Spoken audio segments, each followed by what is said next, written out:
Learn how to become a values-driven leader who builds great teams.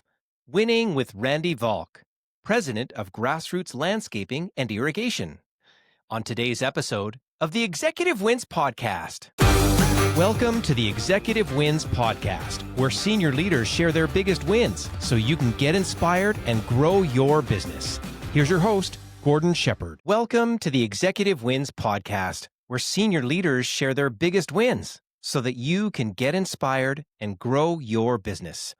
I'm your host, Gordon Shepherd. And to start the show, I really want to talk about the importance of defining your company values and then putting them into operation. For example, on episode 29, Tarek Haddad, the CEO of Peace by Chocolate, talked about the fact that they didn't call the company Chocolate by Peace, but they did intentionally call the company Peace by Chocolate.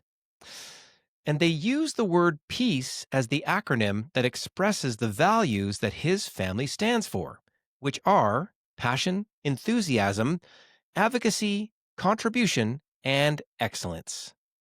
This is the barometer by which they measure everything they do, whether it's creating jobs, giving back to multiple causes, or offboarding an employee to help them move on to a more suitable opportunity.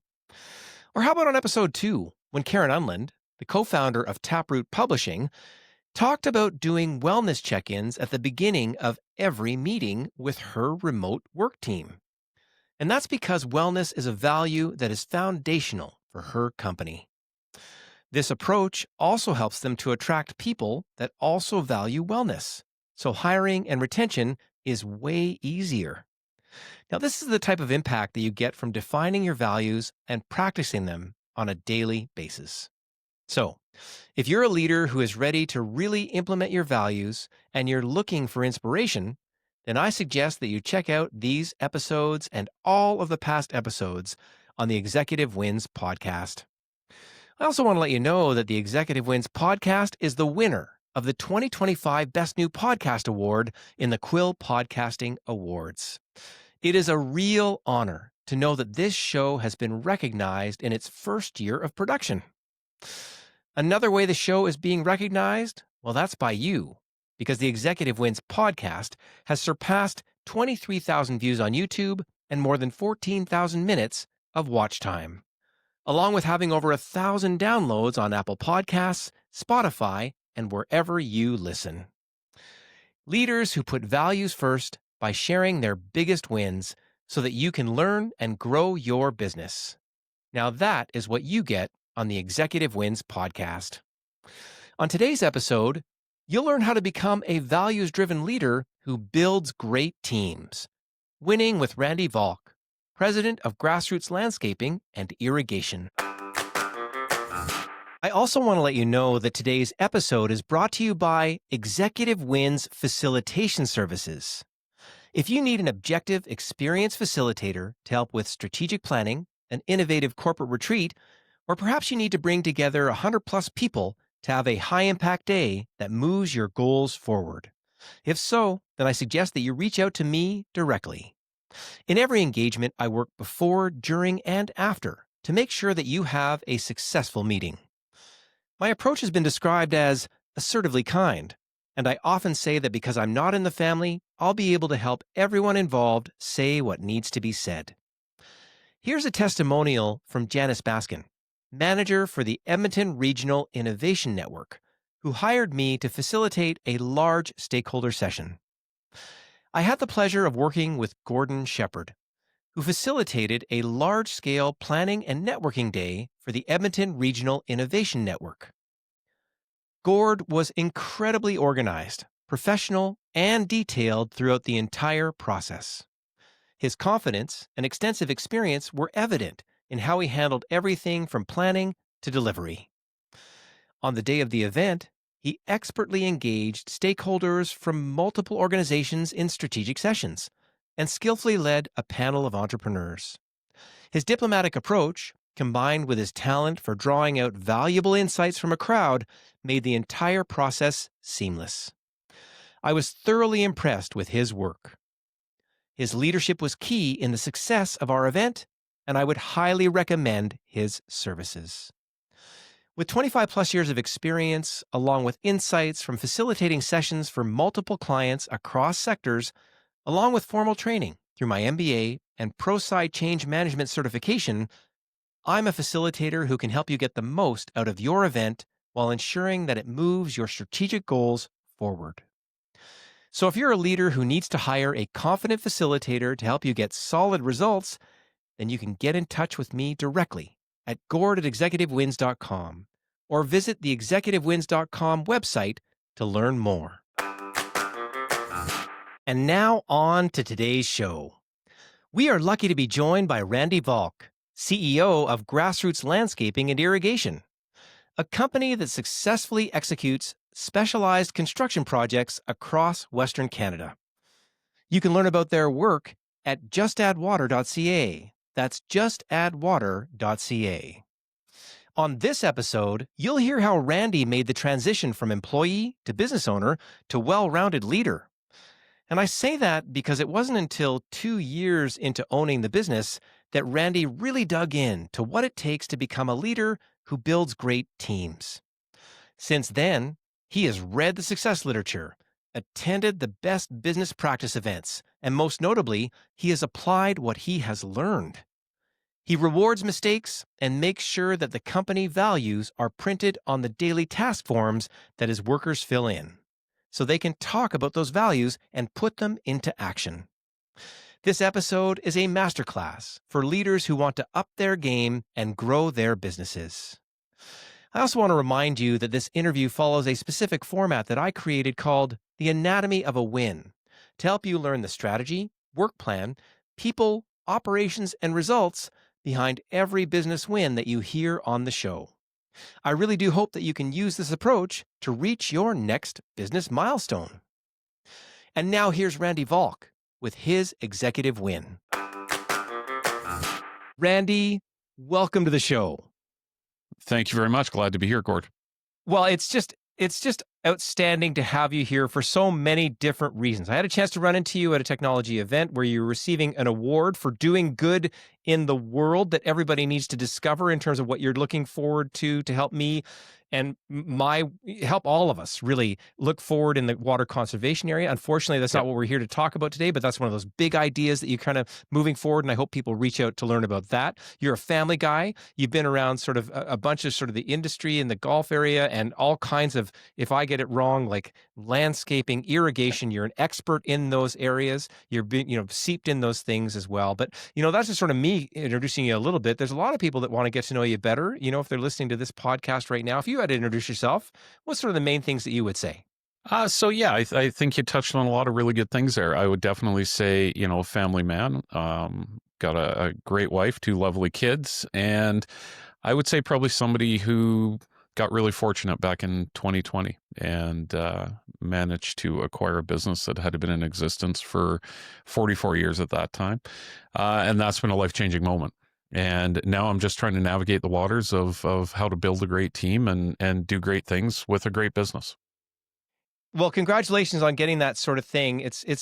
Any business acquisition is not an easy thing. I know from the pre-interview work we've done before, you were an employee at this business for a while. Yeah. And there was a moment where, when we go to buy a business as an employee, that's its own kind of unique experience. So take me through that a little bit. There's sort of like, it's one thing, like let us know how long you were an employee there. Let us know what the thinking was behind it. And then you kind of made the transition, which gets us into our story. So give us some of that backstory as well. Yeah, for sure. So I had been an employee at Grassroots Landscaping for about 14 years before I was given the opportunity to acquire it from the previous owner. And it was great. It came through a journey out of the golf industry. And my journey out of that was had a lot to do with losing my employment with Desert Bloom Golf Club here in Medicine Hat, and then having somebody with the previous owner of Grassroots who really did offer me an opportunity to come on board their team, not really knowing what it was ever going to offer, and then 14 years later, when it was obvious his son wasn't going to succeed And when I say succeed, I mean succession in the business. It was a natural next step for me. So Ron and I had a bunch of opportunities throughout that to loosely explore, kind of that might be coming along. And then, it was a fall day in 2019. He walked through the door and he said, "Now's the time." And it was from the frying pan into the fire, and learned a lot in a very short period. We had to go through COVID during that transition, so that was a challenge. But yeah, it was. It's an interesting transformation going from worker to owner. You realize that while you may have a lot of the technical skill sets, which I did after 14 years, I think anyone that had worked with us for 2020 or 2021 would have seen no noticeable difference in the way the business was operating, which is great. Means it was a good fit. But I would say the biggest thing that I realized within the first couple of years was that where my skill set was lacking was in really understanding how to build a team to survive another 44, 50, 100 years. So, Well, that's funny because when you're thinking about going to buy a business, you figure you got the chops, yeah. to get in there and kind of do it. Like you think there's sort of a state of mind that you're going into because it's not an easy thing to make that acquisition. I don't mean to get into the financing of it, but there's serious financing involved. There's legacy pieces that are involved Yeah. with that. So you're getting all those pieces kind of lined up, but then you actually have to go run it. And like you said, you were discovering maybe your sort of 360 leadership pie wasn't filled up.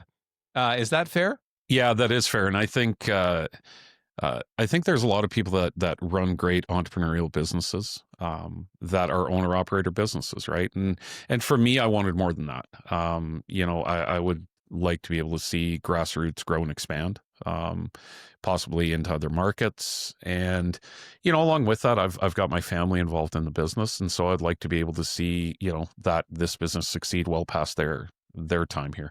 So yeah, for me, it really did come down to if I wanted to be an owner operator, I wouldn't have changed anything. It could have just continued going the way it was going, right? And it honestly would have led to a very successful path into retirement, no question about it.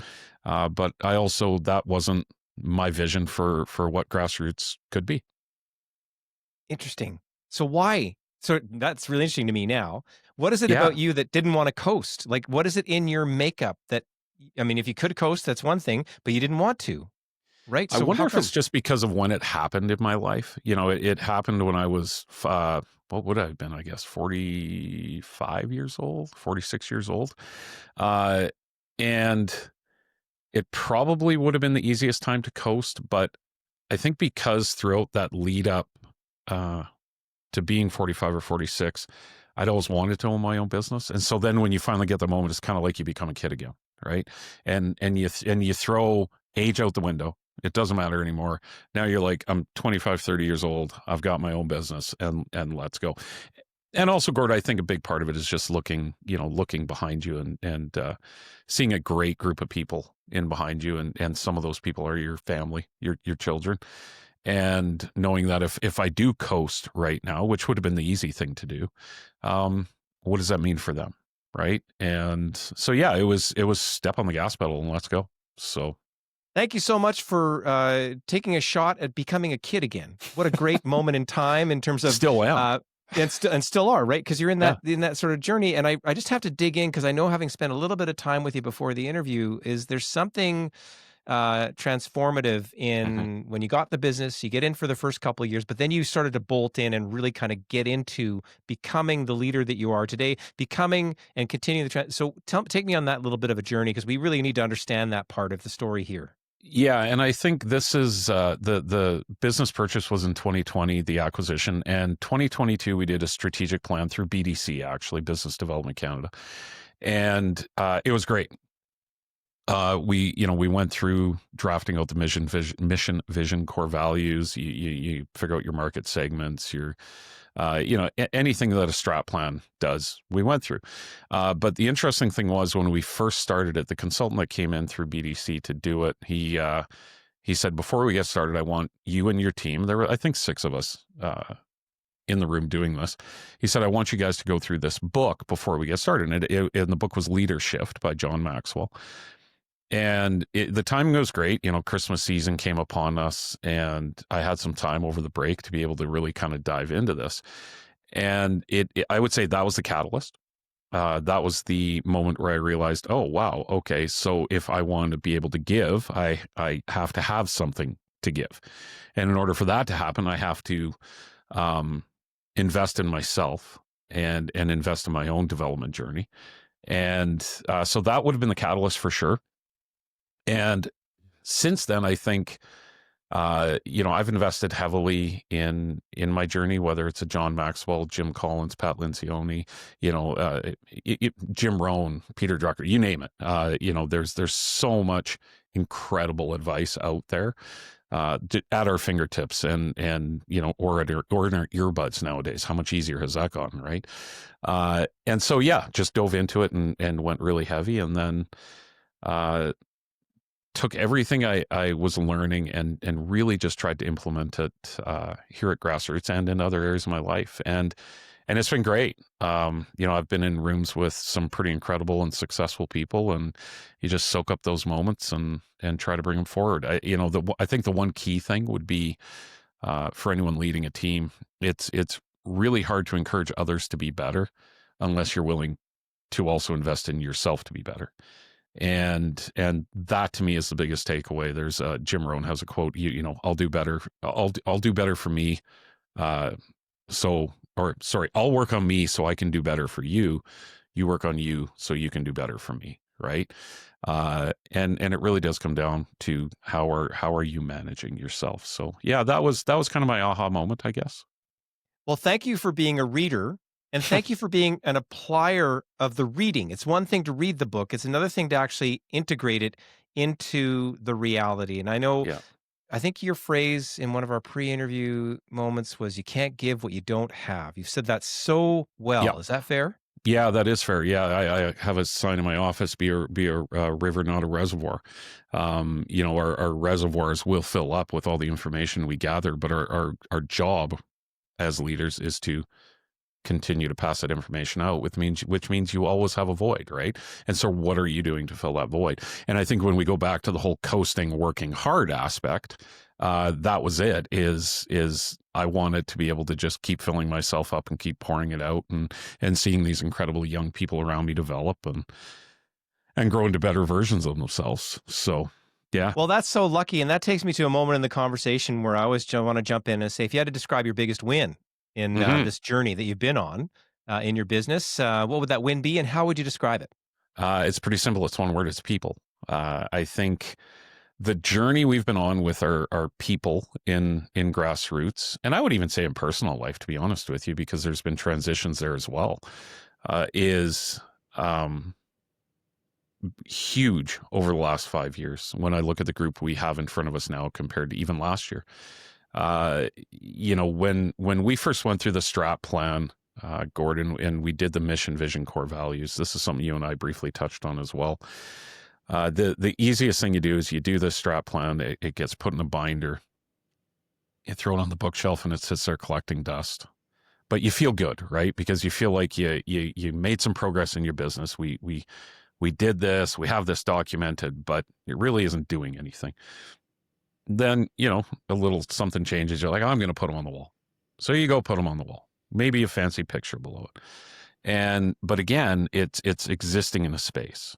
And I had a moment, and I can't exactly pinpoint what it was, whether it was a conference, a book, or something that I heard, but it's, doing this is fine, but unless you are actively living out your core values, both in person and at work, because there is no real separation. You are who you are. You're never going to get traction out of them. So yeah, we ended up a couple of years ago really taking that to heart. We did have them on the wall. We did have them in a binder on the bookshelf. But then we made the conscious effort to start talking about them. At that point it was weekly. Now we try to incorporate a conversation on it every single day. We hire, fire, retain, reward based on them. We celebrate the things we do well. We celebrate the things we don't do well, so that we have opportunities to learn from it. I've given out probably as many rewards this year for guys making mistakes as I have for guys doing great things, as a way of just encouraging creativity. So yeah, I think just that, knowing that if you are serious about your mission, vision, and in particular your core values, You have to be intentional about it. You can't just sit back and pretend like they're actually going to do something for you and your business, because they won't. And again, the practical part is bringing them into daily conversations, Big allowing time. those things Yeah. to get stuck into the fabric of things. You're reminding me when I worked at a large company many years ago, those inspirational posters up on the wall with whatever Yeah. the seagulls or whatever, they were just paste. I mean, really, Yeah. like, no, they never ever stuck. And again, being in a large corporation, 25,000 employees, 7 levels down or whatever, Yeah. then when that strat plan got handed down, it had no meaning for the small group that I was managing. I remember at that time in my career with those 9 people, and we had to make sense of it to Yeah. try and work on that. And I would say we did that process imperfectly. It sounds like you, with the conscious approach you're having a real chance to make an impact. And it actually, when you say the hire fire thing, right people, Hmm. right seats on the bus, that kind of thing, that also makes you have to live up to that. Is that fair? Well, it absolutely does. And, I think that was probably the biggest transformation between this year and last year in particular, was not just from an internal gut check moment where you realize, uh, as the leader of the organization, if you want to call it that, people are looking up to you, and it is how you act on a day-to-day basis. I was actually, if I could just share a story a minute, this was quite interesting, because I was at it's incredible the places we can learn uh, in the moments in life we're in, if we don't have our phones stuck to our face, actually. And I had one of these moments, and it was actually at a place called McLennan's in Coaldale, Alberta. So little pub, small town outside Lethbridge, like nondescript wing night. And I went in there, and long story short, there was a lady, I'm assuming is the owner, but I will find that out, who, this place was packed out the door, 250 people probably in the building, food flying everywhere. And this lady, who was the owner, just coasted around there with such a calm demeanor that after about 20, 30 minutes of standing at the door waiting, you could just see that had rippled all the way through every single staff member at that business. And it was so incredible to watch in an environment like that, where chaos could have easily ensued. But what it taught me was, as the leaders, how we act is how others will act that are in our charge, right?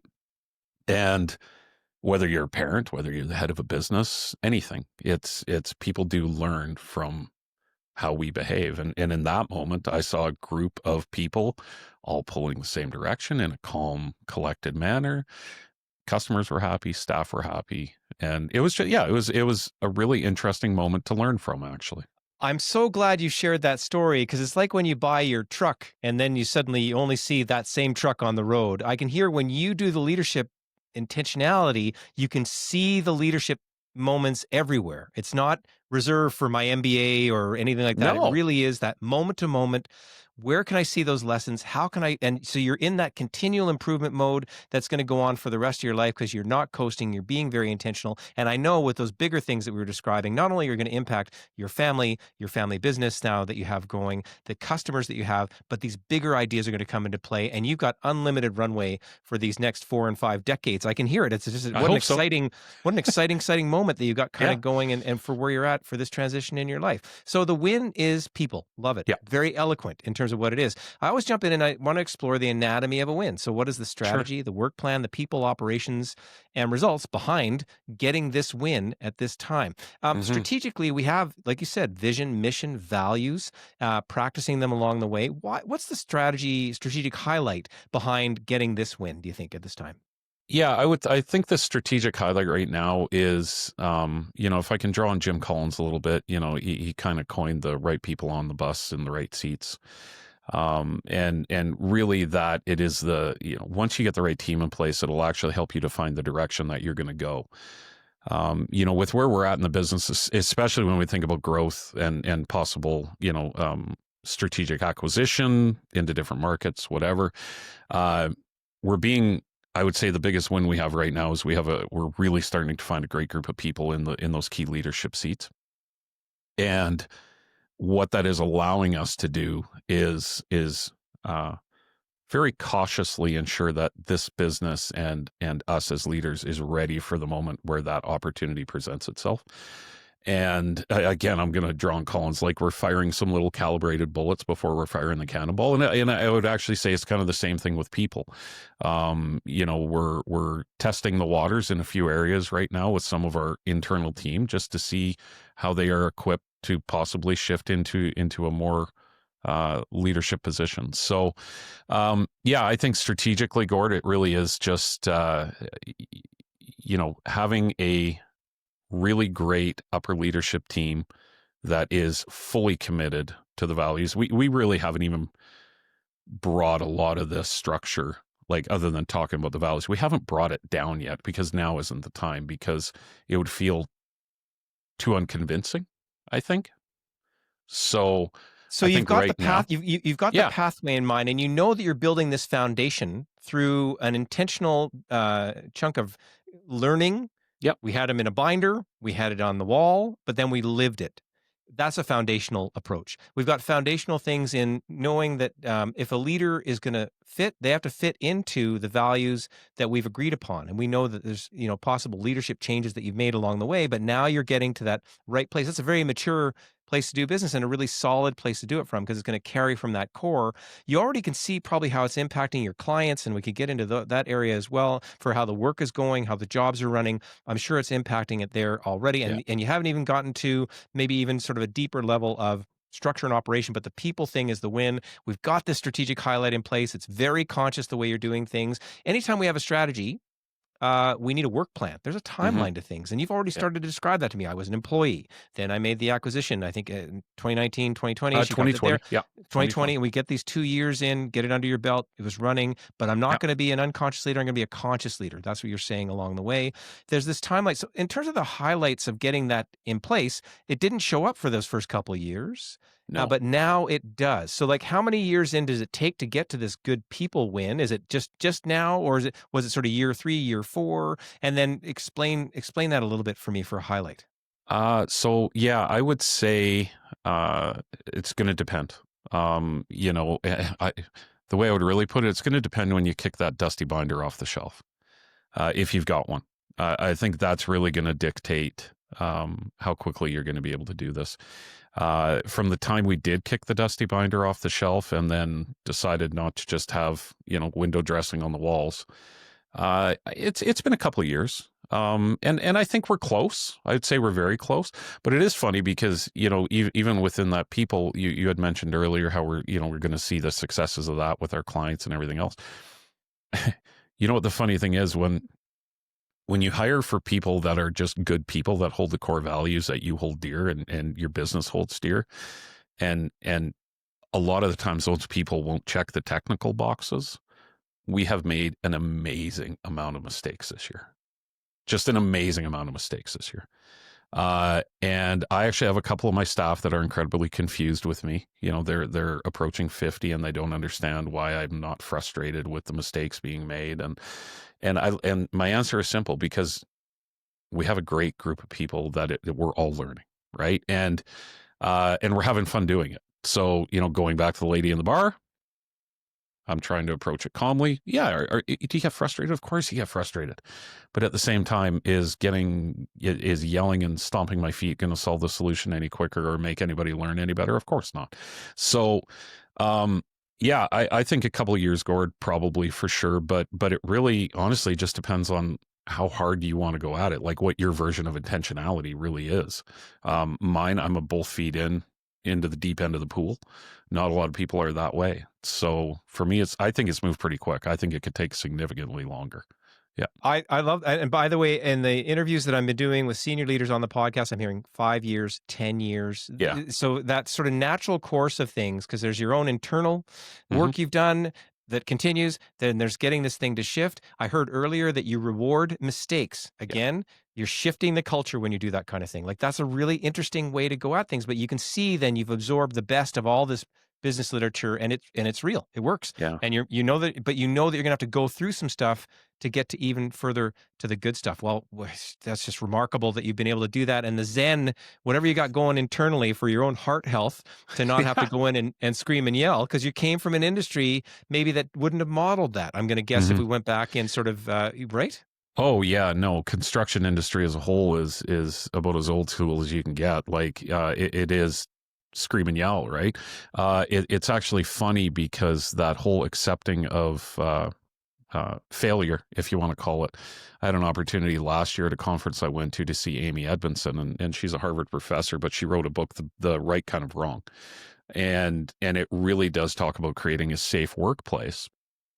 And when I say that, it's a safe, creative workplace where you want feedback, you want to allow people to make mistakes, and it was an incredible thing. I got to meet her, and we had a great conversation about it, and that transformed me, right? So again, as a leader, the more rooms you're going to put yourself into, get out of your own little echo chambers and just expose yourself to this stuff. You might not agree with all of it, but it's incredible what can hit with. And I'll tell you what, when you give a guy a $50 Tim Hortons gift card because he took 6 hours to clean a sidewalk when it should have taken 30 minutes, but he's getting rewarded because he tried and he never gave up, right?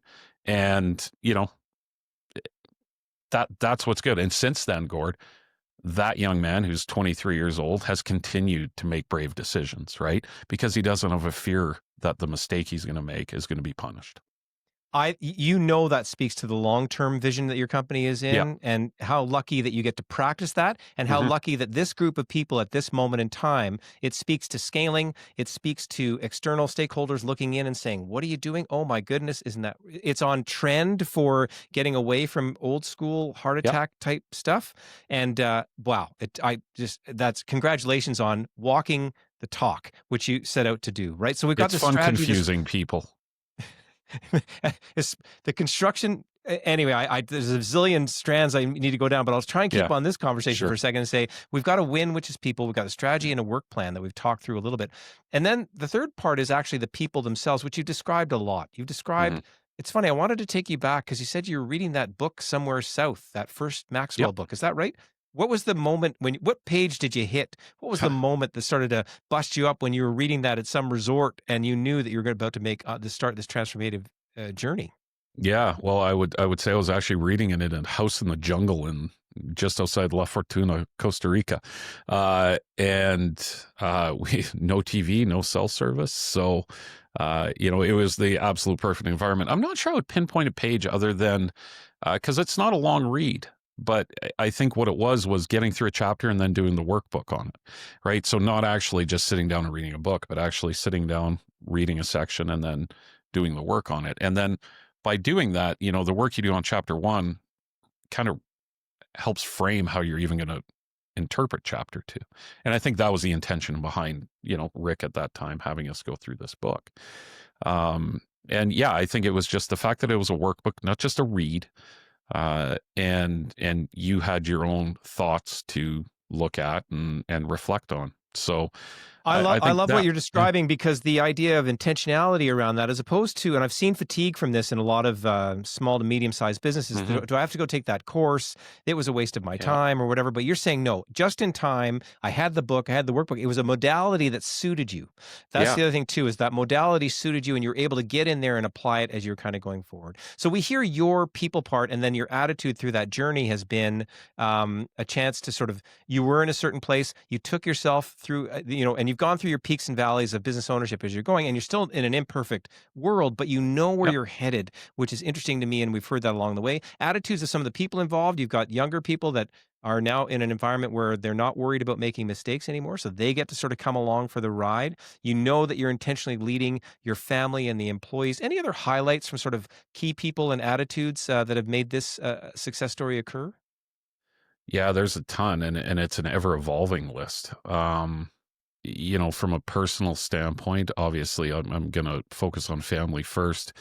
The having the support. Leadership can be a very lonely position. Anyone that's in it, right? You have to have good support when you walk through the door at home. And I do. I have incredible support.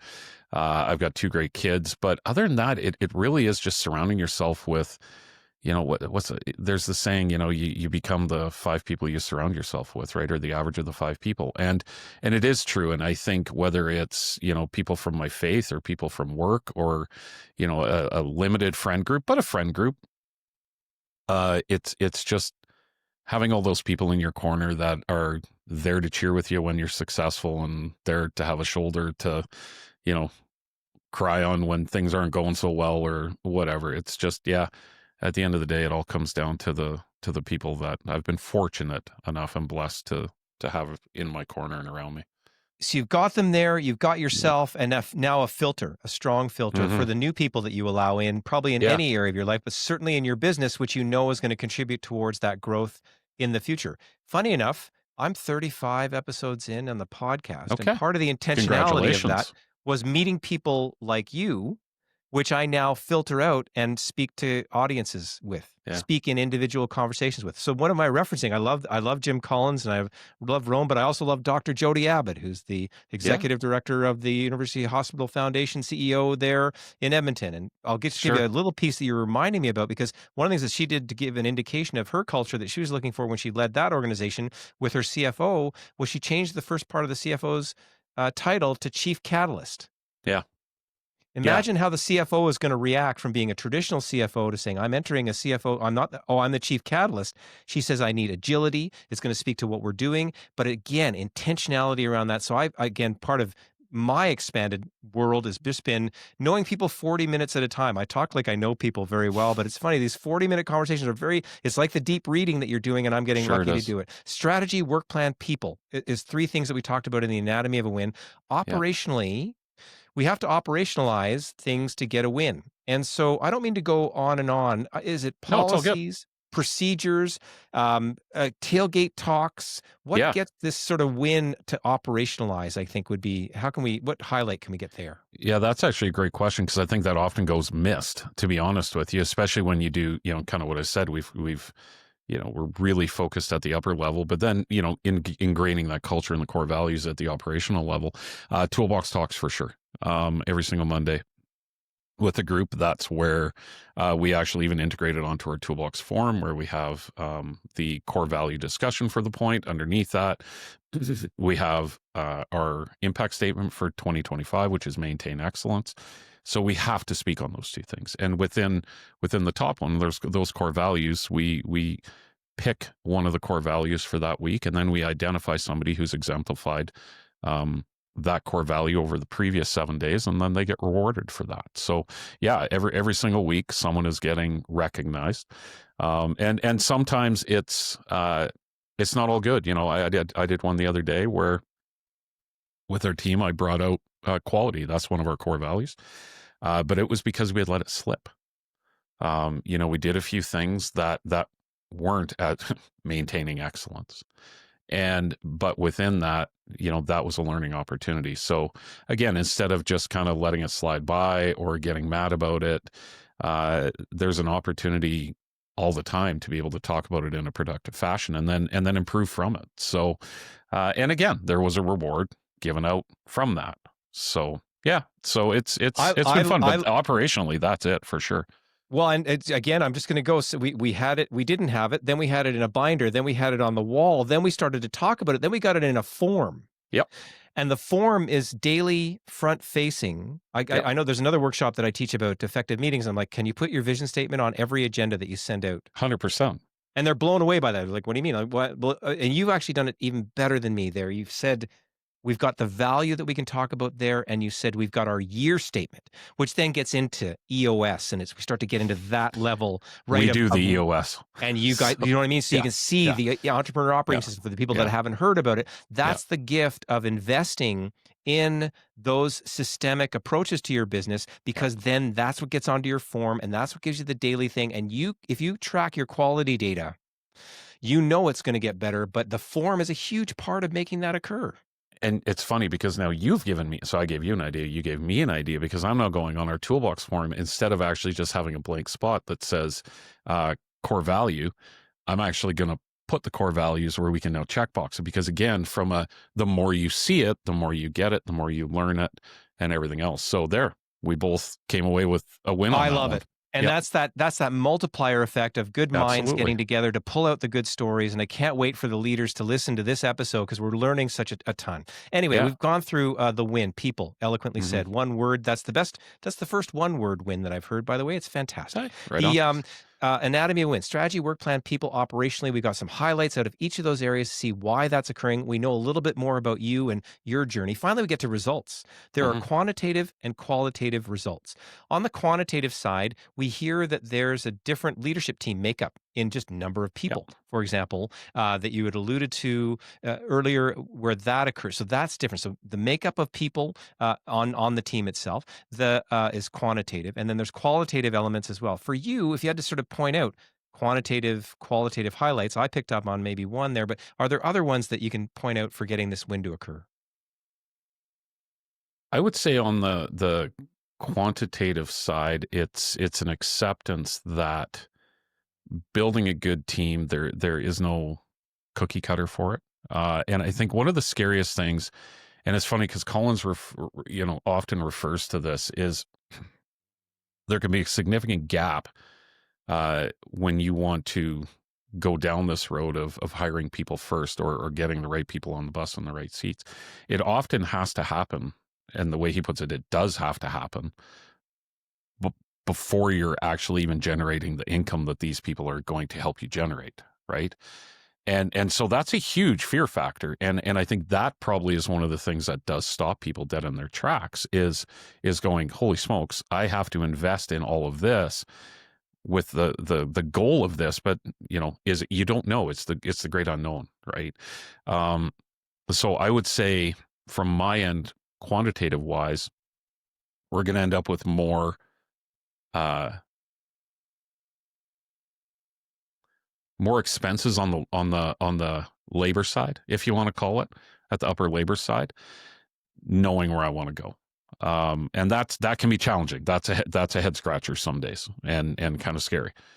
Well, because um you're gonna bite margin. 100%. You're gonna bite margin Yeah. to go and fight this long term thing, and Yeah. but you're in. Like you said, Yeah. I'm both feet in, and the way you're talking about it, it really is building it out and building it out properly, because you know the payoff. And then again, you go in that daily education at every level of your organization, but you get then what's going to happen for those bigger ambitions down the road. Because when you said, when we're ready for acquisition, when we're ready for the big move, when we're ready for investment, whatever those things are, you're going to be ready. Well, congrats on having the stomach. Because it's Mm. easy to say it in a sentence and go, oh, this is what we're doing, this cool thing. There's sleepless nights to go with that as you sort of go through Yep. personnel changes.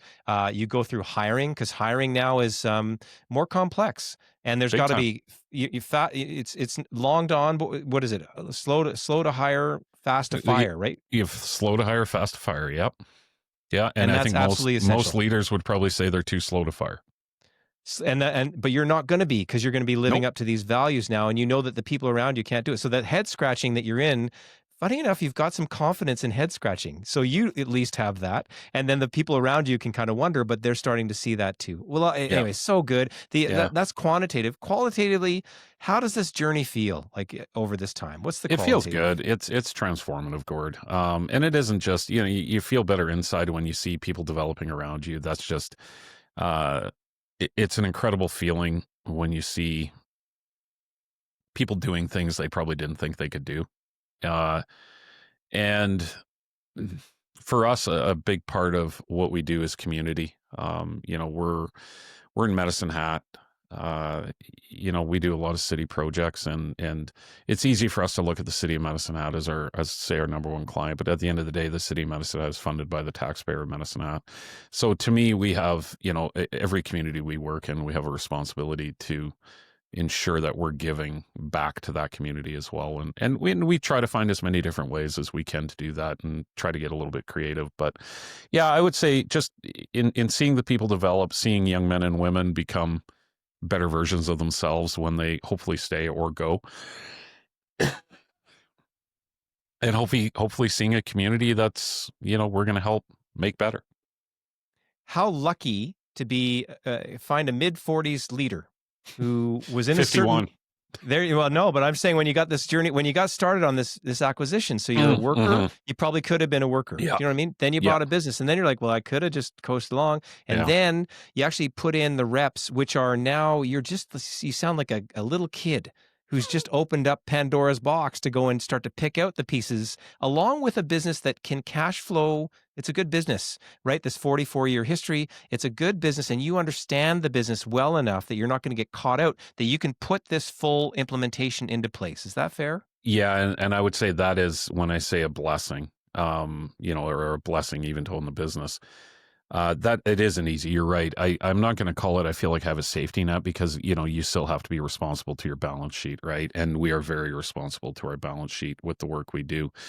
But there is no question, when you run a good and have a good profitable business, the to me, business has an obligation to do better things with the profits we generate. Obviously, whether that's supporting the team members that work alongside you or doing things within your community, that's a responsibility to me. And so, yeah, we are building something special here. I think it's been a good business. It's going to continue to be a good business. We're going to be responsible to the financial side of it, because if there's no financial side, you can't do any good anyways. So.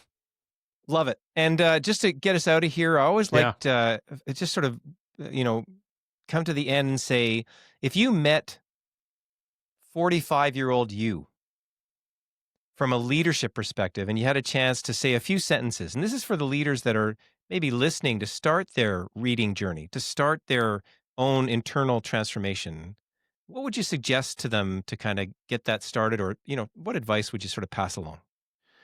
I would probably say, how do I want to say this? Yesterday isn't too late, but tomorrow is. You can't change where you're at, right? So 45 Randy or anybody, God puts us in these moments for a reason. And so my moment was at 45. And I think it's what you do every single day after that. Don't look back with regret. Enjoy the ride. Be a good person. Do good for the person next to you. Hold the door open. Smile at somebody. Just help society get a little better. I know that sounds kind of cliched, but that honestly is where my head is at. Just be a good person. Not cliche at all. In these geopolitical times, we can't get enough. And the fact that you've created your contribution in those areas is part of that. Again, I'm going to say national fabric, international fabric, that we get a chance to go forward. What a gift. So much, I can't say thank you enough for spending the time to share your journey that other leaders can learn from. Thank you so much for being on the show. I appreciate it, Gord. It was a lot of fun. Take care of yourself first so you can lead others. Reward mistakes so you can grow your team.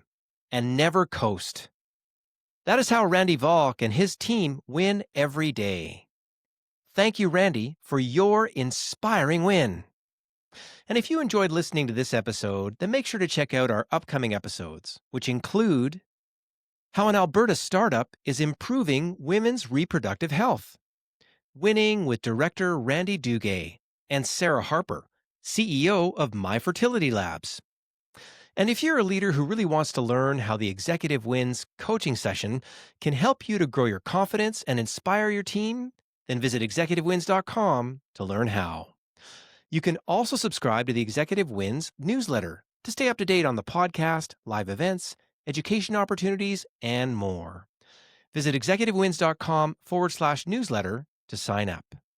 And if you enjoyed today's episode, be sure to rate, review, and subscribe, and share it with a fellow leader. And don't forget to check out our resources and links in the show notes. And keep listening to the Executive Wins podcast for more inspiring wins that will help you to grow yourself, your team, and your entire business. Thanks for listening to the Executive Wins podcast. Make sure to rate, review, and subscribe as we bring you more inspiring wins from outstanding leaders so you can grow your business.